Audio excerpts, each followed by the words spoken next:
നമസ്കാരം. ഗീതാമൃതത്തിലേക്ക് എല്ലാ മാന്യ പ്രേക്ഷകർക്കും സ്വാഗതം. പുണ്യപാപങ്ങളുടെ ചിന്തകൾ മനുഷ്യനെ എത്രയോ കാലമായി അലട്ടാൻ തുടങ്ങിയിരിക്കുന്നു. പുണ്യം നേടണം, പാപത്തെ ഇല്ലാതാക്കണം. ജീവിത ലക്ഷ്യം തന്നെ യഥാർത്ഥത്തിൽ അതാണ്. എത്രയോ വേദമന്ത്രങ്ങൾ നമ്മൾ ഉരുവിടുന്നു, എത്രയോ ചടങ്ങുകൾ നമ്മൾ ചെയ്യുന്നു, എത്രയോ ആചരണങ്ങൾ നമ്മൾ ആചരിക്കുന്നു, എല്ലാം പാപനാശനത്തിനായി. പാപം നശിപ്പിക്കുന്നതിൻ്റെ രീതി എന്താണ്? എങ്ങനെ പാപം നശിപ്പിക്കാൻ കഴിയും? അതിന് എളുപ്പവഴികളുണ്ടോ? എല്ലാ കാര്യത്തിനും എളുപ്പവഴികൾ അന്വേഷിക്കുന്ന മനുഷ്യൻ പാപനാശനത്തിനും എളുപ്പവഴികൾ അന്വേഷിക്കാൻ തുടങ്ങുമ്പോഴാണ് ജീവിതത്തിൽ പ്രശ്നങ്ങളുണ്ടാകുന്നത്. നമുക്ക് അന്വേഷിക്കാം, പാപപുണ്യങ്ങൾ എന്താണ്? ഈശ്വരൻ നമ്മുടെ പാപപുണ്യങ്ങളെ എങ്ങനെ നോക്കിക്കാണുന്നു? ഗീതയിലെ ഈ ചർച്ച നമ്മൾക്ക് എത്രയോ അധികം ആഴമേറിയ ജീവിതത്തിൻ്റെ ഉൾക്കാഴ്ചകൾ നൽകുന്നു. അതിനെ പ്രാവർത്തികമാക്കിക്കൊണ്ട് മുന്നോട്ട് പോകുമ്പോൾ ജീവിതം സാർത്ഥകമാവുകയാണ്. ഇന്നത്തെ ചർച്ചയിൽ നമ്മെ നയിക്കാൻ നമ്മോടൊപ്പമുണ്ട് ആദരണീയ രാജയോഗിനി ബ്രഹ്മകുമാരി പങ്കജ് ബെൻ. ബെഞ്ച്, ഇന്നത്തെ ചർച്ചയിലേക്ക് സ്വാഗതം. ബെഞ്ച്, ഗീതയിൽ നമ്മൾ ഇതുവരേക്കും എത്രയോ അധികം വിഷയങ്ങൾ ചർച്ച ചെയ്തിരിക്കുന്നു. നിത്യജീവിതത്തിൽ ഒരുപാട് ആശയക്കുഴപ്പമുണ്ടാക്കുന്ന പല കാര്യങ്ങളും അതിൻ്റെ ശരിയായ അർത്ഥത്തിലേക്ക് നമ്മൾ എത്തിച്ചു കഴിഞ്ഞു. ജീവിതത്തിലെ പുണ്യപാപങ്ങൾ ഉണ്ടാകുന്നതിൻ്റെ ആ ഒരു മെക്കാനിസം അത് പലരെയും ആശയക്കുഴപ്പത്തിലാക്കുന്നുണ്ട്. എങ്ങനെയാണ് പാപകർമ്മങ്ങൾ ഉണ്ടാവുന്നത്? അതിൻ്റെ സൂക്ഷ്മവശങ്ങൾ എന്താണ്? പിന്നെ അത് മാത്രമല്ല, ഇങ്ങനെ പാപകർമ്മങ്ങൾ ഉണ്ടായി ജീവിതത്തിൽ വിഷമതകൾ ഉണ്ടാകുന്നു, മുന്നോട്ട് പോകാൻ സാധിക്കുന്നില്ല. പലരും തിരിച്ചറിയുന്നുണ്ട്, എൻ്റെ ഉള്ളിലെ കിടക്കുന്ന പാപക്കറ കൊണ്ടാണ് എനിക്ക് ജീവിതത്തിൽ മുന്നോട്ട് പോകാൻ കഴിയാത്തത്. അതുകൊണ്ട് പാപനാശകമായിട്ടുള്ള മന്ത്രങ്ങൾ ചൊല്ലുന്നു, പല പല ആചാരങ്ങൾ ചെയ്യുന്നു. ഈശ്വരനാണെങ്കിൽ ഇവിടെ പറയാണ്, നിങ്ങളുടെ പാപത്തെയോ പുണ്യത്തെയോ ഞാൻ സ്വീകരിക്കുന്നില്ല, നിങ്ങളുടെ തന്നെ അജ്ഞാനമാണ് നിങ്ങളെ മോഹിപ്പിക്കുന്നത്. ഇവിടെ എന്താണ് ഈശ്വരൻ ഉദ്ദേശിക്കുന്നത് യഥാർത്ഥത്തിൽ? ഭഗവാൻ ഈ അധ്യായത്തിൽ തന്നെ 19ാമത്തെ ശ്ലോകത്തിൽ പറയുന്നുണ്ട്, സൂര്യൻ ഉദിക്കുമ്പം ആ പ്രകാശം കിട്ടുമ്പം നമ്മുടെ ഉള്ളിൽ ആ പ്രകാശത്തിന് സാധനങ്ങളൊക്കെ കാണിച്ചു തരാൻ പറ്റും. ഇരുട്ടായതുകൊണ്ട് നമുക്കൊന്നും കാണാൻ പറ്റാത്തത്. അതേപോലെ കലിയുഗത്തിൽ അധർമ്മം അങ്ങേ അറ്റെത്തുമ്പം ഭഗവാൻ അവതരിച്ച് ഭഗവാൻ നമുക്ക് ജ്ഞാനം തരുന്നുണ്ട്. ആ ജ്ഞാനം കിട്ടിക്കഴിയുമ്പോൾ തന്നെ നമുക്ക് ശരിയെന്താ തെറ്റെന്താ, പാപം എന്താ പുണ്യം എന്താന്ന് മനസ്സിലാക്കാൻ പറ്റും. അവിടെ അത്രയാണ് ഭഗവാൻ നമുക്ക് ആ സഹായമാണ് ഭഗവാൻ തരുന്നത്. അല്ലാണ്ട് ബാക്കി നമ്മൾ എന്ത് ചെയ്യുന്നു അത് ദൈവം നോക്കാറില്ല, അതിൽ ഈശ്വരൻ ഇടപെടാറുമില്ല. പുണ്യം ചെയ്യാനുള്ള മാർഗനിർദ്ദേശം തരുന്നു, അതനുസരിക്കാൻ ആഗ്രഹമുള്ളവർക്ക് ശക്തിയും കിട്ടും, അത് ചെയ്യേണ്ട ശക്തിയും കിട്ടും. ഇത്രത്തോളം ഈശ്വരൻ നമ്മളെ സഹായിക്കുന്നുണ്ട്. നമ്മൾ പാപം പുണ്യം ഈ രണ്ട് വാക്കുകൾ ഒരുപാട് കേട്ടുവരുന്നതാണ്. നമ്മൾ അതിൻ്റെ ഇപ്പം മനസ്സിലാവണമല്ലോ. ആദ്യം പാപകർമ്മങ്ങൾ ചെയ്യാതിരിക്കണമെങ്കിൽ ഏതൊക്കെയാണ് ഈ പാപകർമ്മത്തിൻ്റെ വലിയ രൂപത്തിൽ എല്ലാവർക്കും ഒരാൾ കൊല്ലുന്നത് പാപമാണ്. പക്ഷെ അപ്പോഴും പറയും രാജ്യത്തിൻ്റെ രക്ഷയ്ക്ക് വേണ്ടി കൊല്ലുന്നത് പാപമല്ല. അപ്പോൾ അവിടെയും പല മാറ്റങ്ങൾ വന്നുകൊണ്ടിരിക്കുന്നു. നമുക്ക് സൂക്ഷ്മമായിട്ട് പറയുകയാണെങ്കിൽ ഏതിനെയൊക്കെയാണ് പുണ്യകർമ്മം എന്ന് പറയുന്നത്, എങ്ങനെയുള്ളതിനെയാണ് പാപകർമ്മം എന്ന് പറയുന്നത്, അങ്ങനെ ഒരു ഡെഫിനിഷൻ നമുക്ക് അതിന് കൊടുക്കാൻ പറ്റും? നമുക്ക് വളരെ സിമ്പിളായിട്ട് പറയുകയാണെങ്കിൽ, നമ്മൾ കാരണം ആർക്കെങ്കിലും ദുഃഖം ഉണ്ടാകുന്നുണ്ടെങ്കിൽ, ഇന്നോ നാളെയോ എപ്പോഴെങ്കിലും ദുഃഖം ഉണ്ടാകുന്നുണ്ടെങ്കിൽ, ഇപ്പോൾ നമുക്ക് ചിലപ്പോൾ നമ്മൾ അറ്റാച്ച്മെൻറ്റ് കാരണം ചിലപ്പോൾ അവർക്ക് സുഖം പോലെ തോന്നുമായിരിക്കാം. അതുകൊണ്ട് നമ്മൾ ചെയ്ത തെറ്റ് പോലും അവർക്ക്, അല്ലെങ്കിൽ നമ്മുടെ പാപകർമ്മം പോലും അവർക്ക് ചിലപ്പോൾ സുഖം കൊടുക്കുമായിരിക്കാം, പക്ഷെ പിന്നെ ദുഃഖം തരും. അതുകൊണ്ട് ഇന്നോ നാളെയോ ആർക്കെങ്കിലും ദുഃഖം ഉണ്ടാകുന്നുണ്ടെങ്കിൽ, പ്രത്യേകിച്ച് ഉടനെ തന്നെ ഉണ്ടാവും, അങ്ങനെയാണെങ്കിൽ നമ്മുടെ കയ്യിൽ നിന്നുണ്ടായത് പാപകർമ്മമാണ്. ഇന്നും എന്നും നമുക്കും സന്തോഷം, മറ്റുള്ളവർക്ക് സന്തോഷം നൽകത്തക്ക കർമ്മമാണ് പുണ്യകർമ്മങ്ങൾ. അപ്പോൾ ഈ കർമ്മങ്ങളുടെ ഉത്തരവാദിത്വം പൂർണ്ണമായിട്ടും നമ്മുടെ കയ്യിൽ തന്നെയാണ് എന്നുണ്ടെങ്കിൽ, അതിന് ഞാൻ ചെയ്തതാണ് എനിക്ക് പാപകർമ്മമായിട്ട് അല്ലെങ്കിൽ ബുദ്ധിമുട്ടുകളായിട്ട് വരുന്നത്. അപ്പോൾ അതിന് ഈശ്വരനെ ഭജിക്കുക, ഈശ്വരനെ തൻ്റെ മഹിമകളെ ഓർമ്മിപ്പിക്കുക. സാധാരണ പലപ്പോഴും അങ്ങനെയാണ് തോന്നുന്നത്, നീ പാപനാശകനാണ്, നീ ശത്രു സംഹാരകനാണ്, അല്ലെങ്കിൽ വിഘ്ന വിനാശകനാണ്. ഈശ്വരനെ തൻ്റെ മഹിമകൾ ഓർമ്മിപ്പിക്കുന്നത് കൊണ്ട് അതെനിക്ക് എന്ത് ഗുണം ആണ് ചെയ്യുന്നത്? എങ്ങനെയാണ് ഈ പാപം നശിക്കുന്ന പ്രക്രിയ നടക്കുന്നത് യഥാർത്ഥത്തിൽ? സത്യത്തിൽ പാപങ്ങളെ നശിപ്പിക്കാനായിട്ട് ഭഗവാൻ പോലും ഞാൻ അതിൽ ഇടപെടുന്നില്ല എന്നാണ് ഗീത പറയുന്നത്. താൻ അനുദിനം ചെയ്തിടുന്ന കർമ്മത്തിൻ്റെ ഫലം താൻ അനുഭവിച്ചിടുന്നേ വരും. ഈ ഒരു പോയിന്റ് മനസ്സിലായപ്പോഴാണ് വാൽമീകി മഹർഷി രത്നാകർ എന്നുള്ള കൊള്ളക്കാരിൽ നിന്ന് വാൽമീകിയായത്. അതുകൊണ്ട് ആ സത്യം ശരിക്കും അംഗീകരിക്കുക വേണ്ടത്. എൻ്റെ കർമ്മഫലം ഞാൻ അനുഭവിക്കണം എന്നറിയുമ്പം, ഒന്ന് നമ്മൾ വാൽമീകി എന്ത് ചെയ്തു, മെഡിറ്റേഷൻ ചെയ്തു. മനസ്സും ബുദ്ധിയും ഏകാഗ്രമായിട്ട് പരമാത്മനെ ഓർമ്മിക്കുമ്പം നമ്മുടെ പാപങ്ങൾ ഭസ്മമാകും. അതുകൊണ്ടാണ് പാപനാശന ഹരേ എന്ന് പറയുന്നത്. വേറെ ഒരു ഉപായമില്ല നമ്മൾ ചെയ്ത പാപം ഇല്ലാണ്ടാക്കാൻ. ഇനി പാപം ചെയ്യാതിരിക്കാൻ വേണമെങ്കിൽ. പക്ഷെ ഇത്രയും കാലം ചെയ്ത പാപം എങ്ങനെ തീരും? ഒരൊറ്റ വഴിയുള്ളൂ, പരമാത്മ സ്മൃതിയിൽ നമ്മുടെ മനസ്സിനെ ഏകാഗ്രമാക്കുക.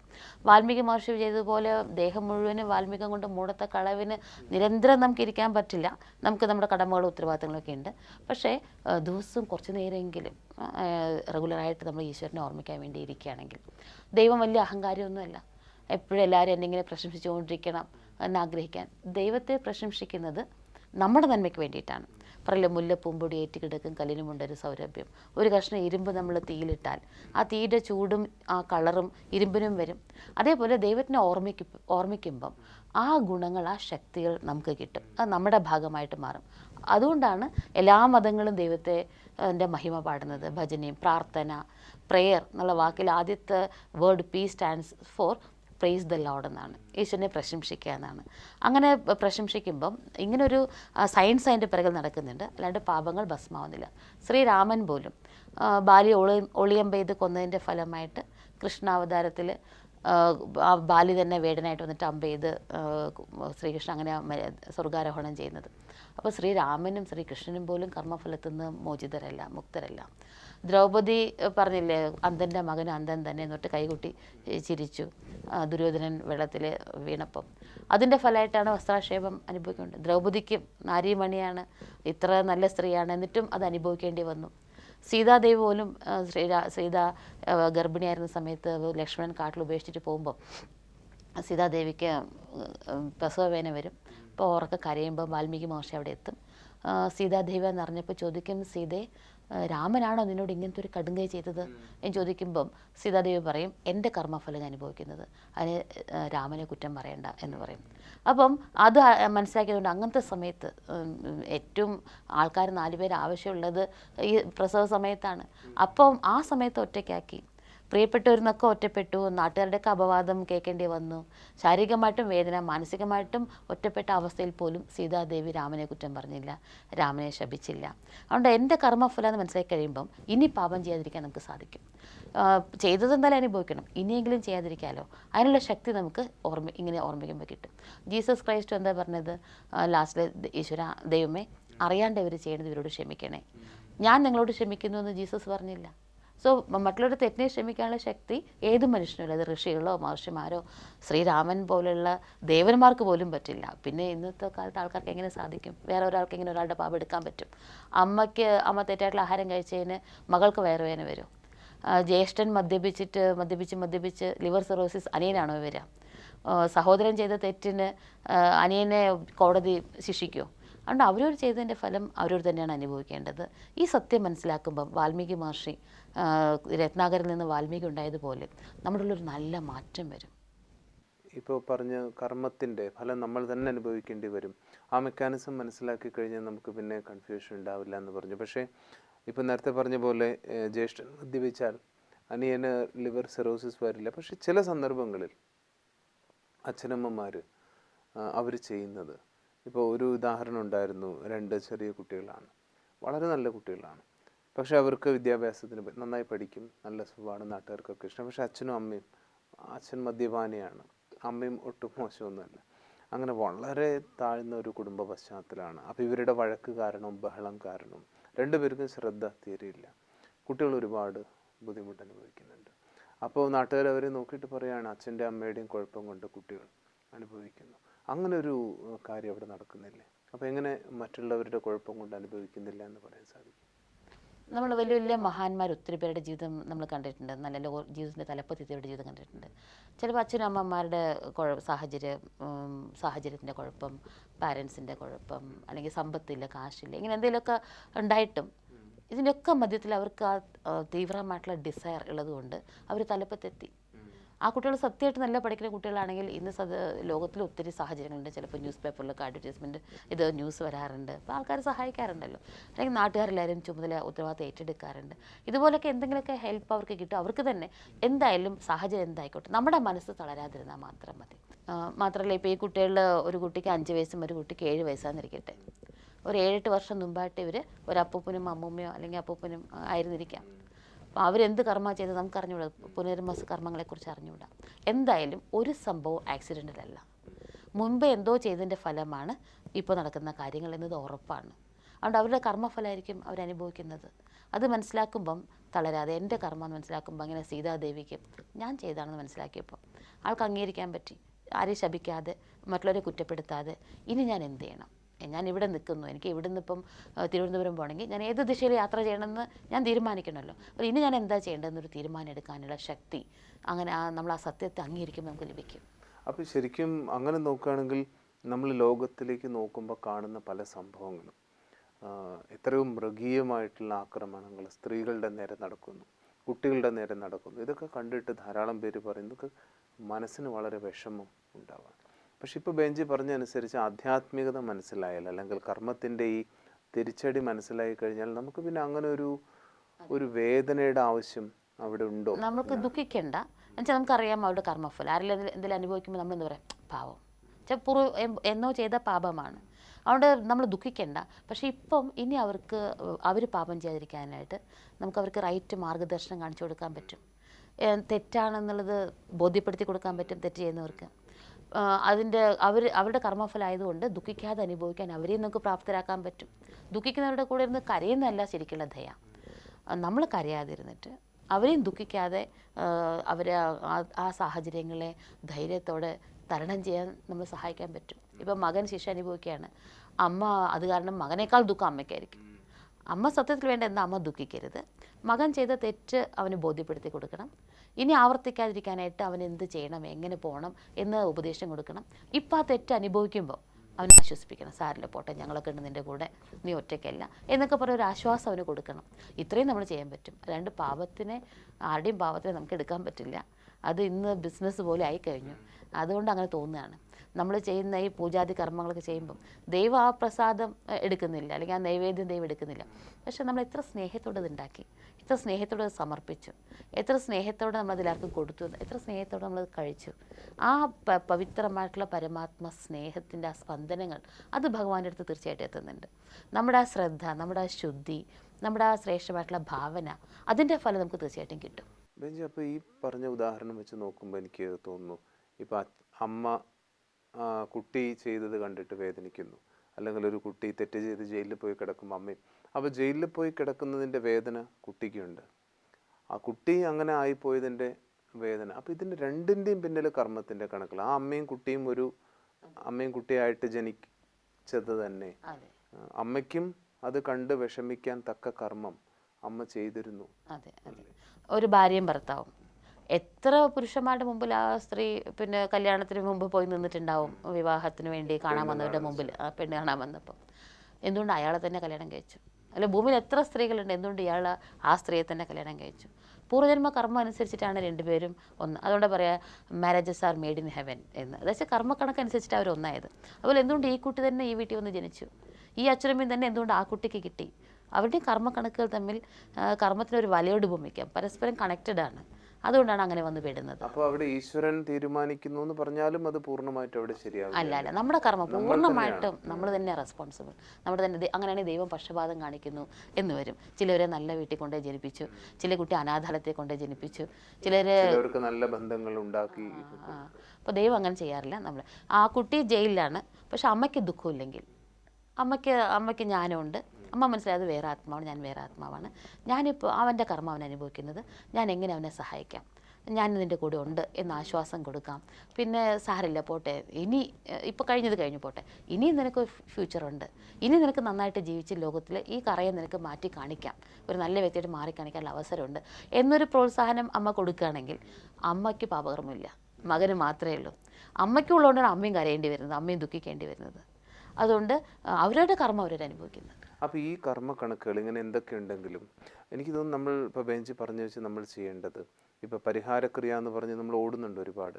പക്ഷേ പാപം നശിക്കാൻ ഈശ്വര സ്മൃതി മാത്രമേ ഉള്ളൂ എങ്കിൽ അത് മാത്രമേ നമുക്കൊരു സൊല്യൂഷനുള്ളൂ എന്നാണ്. പിന്നെ അതോടൊപ്പം വേറൊരു കാര്യം കൂടി എനിക്ക് പെട്ടെന്ന് മനസ്സിൽ തോന്നിയത്, ലോകത്തിൽ എന്ത് സംഭവം നടക്കുമ്പോഴും ആശ്ചര്യം അല്ലെങ്കിൽ അത്ഭുതം, യഥാർത്ഥത്തിൽ ഇതിനൊന്നും അവിടെ യാതൊരു സ്ഥാനവുമില്ല.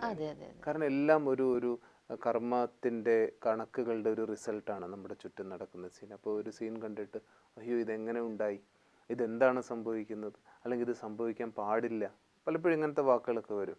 ഇത് ഭയങ്കര തെറ്റാണ്. യഥാർത്ഥത്തിൽ അങ്ങനെ നോക്കുകയാണെങ്കിൽ കർമ്മത്തിൻ്റെ റിസൾട്ടാണെങ്കിൽ പിന്നെ ഇതിലൊന്നും ഒരു തെറ്റോ അല്ലെങ്കിൽ ഒരു അത്ഭുതമോ ചെയ്യേണ്ട ആ ആവശ്യം. ജ്ഞാനത്തിൻ്റെ ശരിക്കുള്ള അണ്ടർസ്റ്റാൻഡിങ് നമുക്കുണ്ടെങ്കിൽ നമുക്ക് സ്ഥിതപ്രജ്ഞനായിട്ട് എല്ലാ കാര്യങ്ങളും ഒരു നാടകം കാണുന്ന പോലെ സാക്ഷിയായിട്ട് മാറി നിന്ന് നമുക്കെല്ലാം കാണാനും അതേസമയത്ത് നമ്മുടെ ഭാഗം വളരെ ഭംഗിയായിട്ട് അവതരിപ്പിക്കാനും പറ്റും. നമ്മുടെ മനസ്സ് അഫക്റ്റഡ് ആകുമ്പം നമ്മുടെ അടുത്ത് ഡിഫക്ട്സ് ഉണ്ടാവും. നമുക്ക് പെർഫെക്റ്റായിട്ട് നമ്മുടെ ഭാഗം അഭിനയിക്കാൻ അവതരിപ്പിക്കാൻ സാധിക്കില്ല. വാൽമീകി മഹർഷി രത്നാകർണ കൊള്ളക്കാരനോട് പോയി ഭാര്യയോട് ചോദിച്ചിട്ട് വന്നു. ഭാര്യ പറഞ്ഞു എൻ്റെ പാപമൊന്നും നിങ്ങളുടെ പാപമൊന്നും ഞങ്ങൾ എടുക്കില്ല എന്ന് പറഞ്ഞു. സപ്തഋഷികൾ പറഞ്ഞു എന്നാൽ ഞാൻ നിങ്ങളെ മാറ്റിത്തരാം. സപ്തഋഷികൾക്ക് പോലും മാറ്റാൻ പറ്റില്ല. സപ്തഋഷികൾ പറഞ്ഞത് എന്താ, നീ പോയിട്ട് മെഡിറ്റേഷൻ ചെയ്യുന്നല്ലേ പറഞ്ഞത്, ഈശ്വരനെ ധ്യാനിക്കാനല്ലേ പറഞ്ഞു, ഈശ്വരനെ മാത്രമേ മാറ്റാൻ പറ്റുള്ളൂ എന്നല്ലേ പറഞ്ഞത്. പിന്നെ എങ്ങനെ വേറൊരു വ്യക്തിക്ക് ഒരാളുടെ പാപത്തെ എടുക്കാൻ സാധിക്കും? എന്നാൽ ഭാര്യയ്ക്കും മക്കൾക്കും ഞാൻ കൊടുക്കുന്നില്ല, കൊള്ളയടിച്ചിട്ട് കുറേ കാശ് നിങ്ങൾക്ക് തരാം, സപ്തഋഷികൾക്ക് തരാം, നിങ്ങൾ എൻ്റെ പാപം മാറ്റൂ എന്ന് ഒരു വിദ്യാഭ്യാസമൊന്നുമില്ലാത്ത വാൽമീകിയും ചോദിച്ചില്ല. ഇത്രയും പാണ്ഡിത്യമുള്ള ഋഷികൾ, ഇത്രയും തപശക്തിയുള്ള ഋഷികളും പറഞ്ഞില്ല എന്നാൽ ശരി ഞങ്ങൾ അങ്ങനത്തെ ക്രിയയൊക്കെ ചെയ്തതിൻ്റെ പാപം മാറ്റാം എന്ന് പറഞ്ഞില്ല. ആ സ്ഥിതിക്ക് ആർക്കും ആരുടെയും പാപം എടുക്കാൻ പറ്റില്ല, അനുഭവിച്ചേ തീർക്കാൻ പറ്റൂ. പക്ഷേ ഇനി ചെയ്യാതിരിക്കാനായിട്ടുള്ള വഴിയുണ്ട്. എനിക്ക് തോന്നുന്നു അങ്ങനെ ഒരുപാട് പാപകർമ്മം ചെയ്തിരിക്കുന്ന ഒരു വ്യക്തി, അദ്ദേഹം കഷ്ടപ്പെടുന്നത് നമ്മൾ കാണുന്നുണ്ട്, ഒരുപാട് കഷ്ടപ്പെടുന്നുണ്ട്. അപ്പോൾ അവിടെ എനിക്ക് തോന്നുന്നു ജ്ഞാനം മനസ്സിലായി എങ്കിലും അത് നിങ്ങളുടെ കർമ്മക്കണക്കാണ്, എനിക്കൊന്നും ചെയ്യാൻ പറ്റില്ല എന്നുള്ള മനോഭാവവും അവിടെ തെറ്റായിട്ട് വരുമല്ലോ. നമ്മൾ അഫക്റ്റ് ആവരുത്, വേദനിക്കരുത്, ആശ്ചര്യപ്പെടണ്ട. പക്ഷെ ഞാൻ പറയുകയാണ്, നിങ്ങൾ ഇപ്പോൾ വീട്ടിൽ വരുന്ന ഭിക്ഷക്കാരനോട് എനിക്കൊന്നും ചെയ്യേണ്ട ആവശ്യമില്ല, ഇതൊക്കെ നിങ്ങളുടെ കർമ്മക്കണക്കാണ്. അല്ല, അയാളുടെ കർമ്മക്കണക്കാണ് അനുഭവിക്കുന്നത്. പക്ഷേ നമ്മളെ കൊണ്ട് എന്തെങ്കിലും ഹെൽപ്പ് ചെയ്യാൻ പറ്റുമെങ്കിൽ നമുക്ക് സഹായിക്കാം. ഇപ്പം ഈ സമയത്ത് വർത്തമാന സമയത്ത് ആ വ്യക്തിയുടെ ഏതോ ജന്മത്തെ പാപം കൊണ്ട് അനുഭവിക്കുമ്പം നമുക്ക് എന്തെങ്കിലും രീതിയിൽ സഹായിക്കാൻ പറ്റുമെങ്കിൽ സഹായിക്കാം. അതിൻ്റെ പുണ്യത്തിൻ്റെ ഫലം നമുക്ക് കിട്ടും തീർച്ചയായിട്ടും. പിന്നെ ആ വ്യക്തിക്കും ദുഃഖം അനുഭവിക്കാതിരിക്കാനായിട്ട് നമ്മൾക്കുള്ള ജ്ഞാനം പറഞ്ഞു കൊടുക്കാം. ജ്ഞാനത്തിൻ്റെ ആധാരത്തിൽ ഇങ്ങനെ താമര ഇലയിൽ എണ്ണമയമുള്ളതുകൊണ്ട് വെള്ളം നനയുന്നില്ല, ഇല ചീഞ്ഞു പോകുന്നില്ല. പിന്നെ ജ്ഞാനത്തിൻ്റെ ആധാരത്തിൽ അയാൾക്ക് ദുഃഖിക്കാതെ അതിനെ മറികടക്കാൻ പറ്റും. അങ്ങനെ നമുക്ക് അവരെ സഹായിക്കാൻ പറ്റും. അപ്പോൾ ഇത് നമ്മൾ ഈ ദുഃഖിക്കുന്നവർ, അതും അവർ എല്ലാവർക്കും ചിലപ്പോൾ ഇത് ഉൾക്കൊള്ളാനും പറ്റണമെന്നില്ലല്ലേ. അങ്ങനെയാണെങ്കിൽ നമുക്ക് ജ്ഞാനം കൊടുത്ത് തന്നെ എല്ലാവരെയും ഇത് ചെയ്യാമായിരുന്നു. അത് എടുക്കുന്നതിനും ഒരു സമയവും ഒരു സന്ദർഭവും.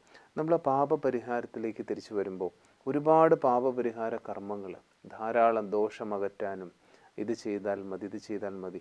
അപ്പോൾ ഈശ്വരനെ യഥാർത്ഥത്തിൽ ഓർമ്മിക്കുക എന്ന് വരുമ്പോൾ അവിടെ ഇതിനൊന്നും അർത്ഥമില്ല എന്ന് പറഞ്ഞു. അപ്പോൾ ദൈവകോപത്തിൻ്റെ കാര്യം പറയുന്നുണ്ട്. നിങ്ങൾ അത് ചെയ്തുകൊണ്ട് ദേവിക്ക് അപ്രീതി ഉണ്ടായിട്ടുണ്ട്, അല്ലെങ്കിൽ ഇന്ന ദേവന് ദേഷ്യം വന്നിട്ടുണ്ട്.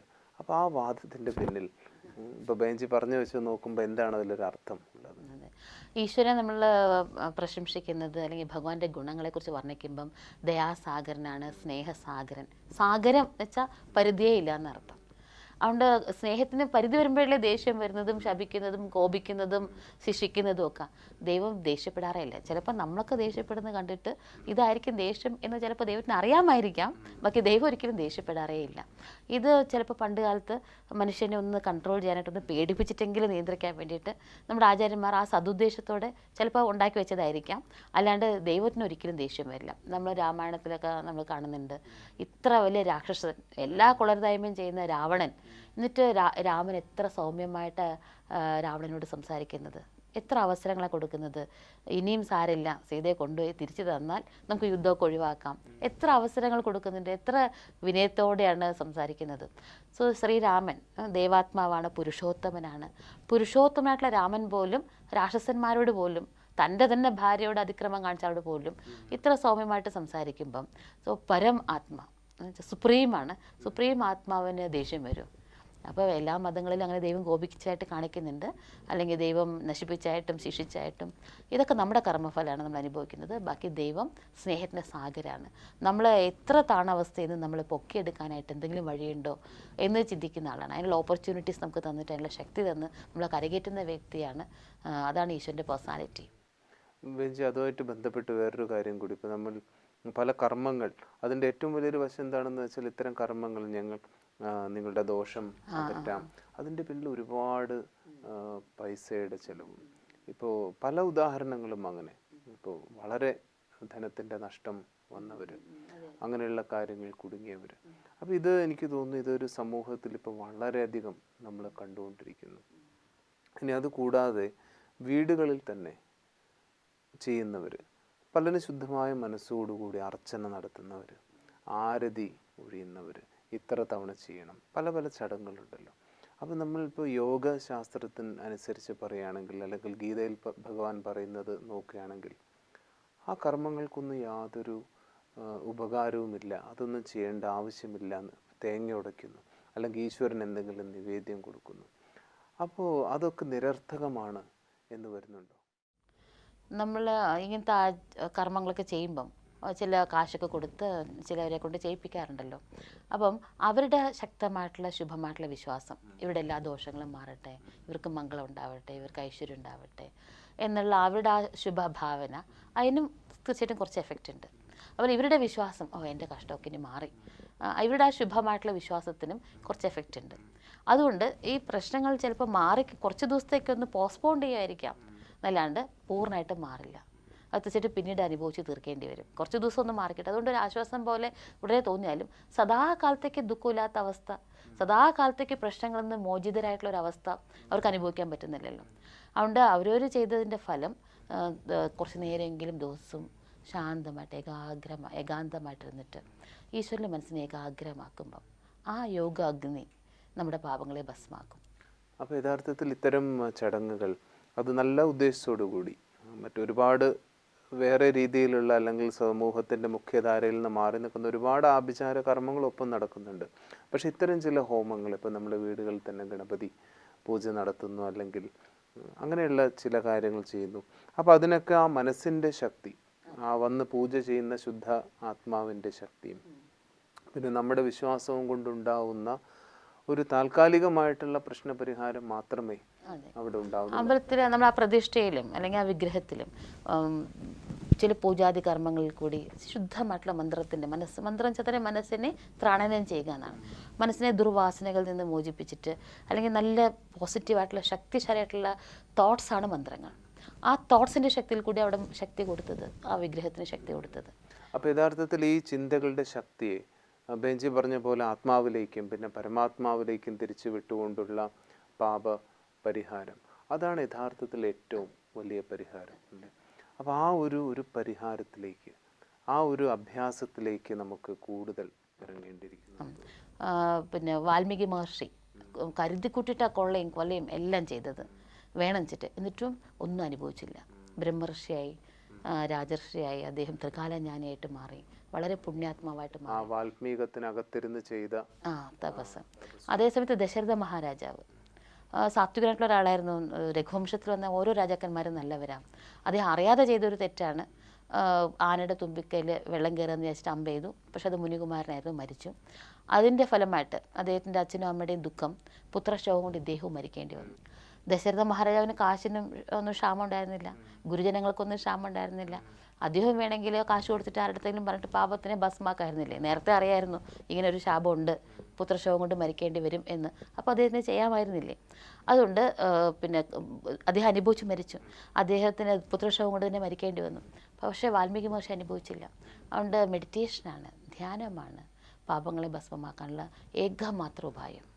ഈ അഭ്യാസം എല്ലാ പാപങ്ങളും തീർക്കുമെങ്കിൽ നമ്മൾ തീർച്ചയായും ഒരു പ്രത്യേക സമയം മാത്രമല്ല, നിരന്തരം സ്മൃതിയിലിരിക്കാനുള്ള ഒരു മനോഭാവത്തിലേക്ക്, ധ്യാനത്തിൻ്റെ മനോഭാവത്തിലേക്ക് ഇറങ്ങി വരേണ്ടിയിരിക്കുന്നു. ഇന്നത്തെ ചർച്ചയ്ക്ക് നന്ദി. ഓം ശാന്തി. പാപകർമ്മങ്ങളെ നശിപ്പിക്കണം, പുണ്യസഞ്ചയത്തെ വർദ്ധിപ്പിക്കണം. എന്താണ് പാപകർമ്മങ്ങൾ എന്ന് നാം മനസ്സിലാക്കി. ദുഃഖം കൊടുക്കുന്ന ഏത് കർമ്മവും പാപം തന്നെയാണ്. സുഖം തരുന്ന കർമ്മങ്ങളെല്ലാം പുണ്യം.